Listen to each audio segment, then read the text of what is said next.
வணக்கம். அதிமுக பாஜக கூட்டணியில் இணைந்த டிடிவி தினகரன் அவர்களை அன்போடு வாழ்த்தி வரவேற்கிறேன் என்று பதிவிட்டு இருந்த இபிஎஸ் அவர்களுக்கு வந்து பார்த்தீங்கன்னால் தற்பொழுது டிடிவி தினகரன் அவர்கள் நன்றி தெரிவித்து ஒரு பதிவினை வெளியிட்டு இருக்கிறார்.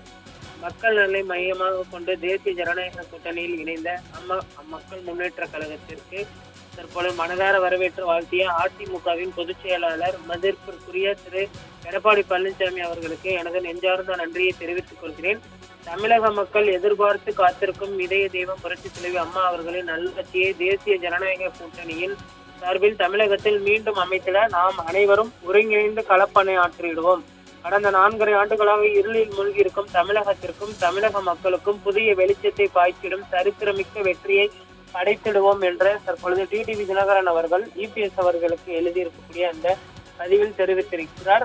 காலையில் இபிஎஸ் அவர்கள் பதிவிட்டிருந்த நிலையில் தற்பொழுது டிடிவி தினகரன் அவர்கள் இபிஎஸ் அவர்களுக்கு மறுபதிவிட்டு இந்த பதிவினை வெளியிட்டிருப்பது குறிப்பிடத்தக்கது. கடந்த சில தினங்களாகவே இபிஎஸ் மற்றும் டிடிவி தினகரன் உள்ளிட்ட இருவருக்கும் இடையான அந்த மோதல் போக்கு தீவிரமடைந்திருந்தது. எடப்பாடி அவர்கள் முதல்வர் வேட்பாளராக இருந்தால் நான் இந்த கூட்டணியில் தொடர மாட்டேன் என்று அவர் தெரிவித்திருந்தார். அதே போன்று தேசிய ஜனநாயக கூட்டணியில் இருந்து வெளியேறுவதாகவும் அவர் ஒரு பதிவினை வெளியிட்டிருந்தது குறிப்பிடத்தக்கது. இந்த நிலையில் இபிஎஸ் மற்றும் டிடிவி தினகரன் அவர்கள் இருவரும் முதன்முறையாக மாறி மாறி தங்களுடைய நன்றிகளையும் அதே போன்று பதிவினையும் வெளியிட்டிருப்பது குறிப்பிடத்தக்கது.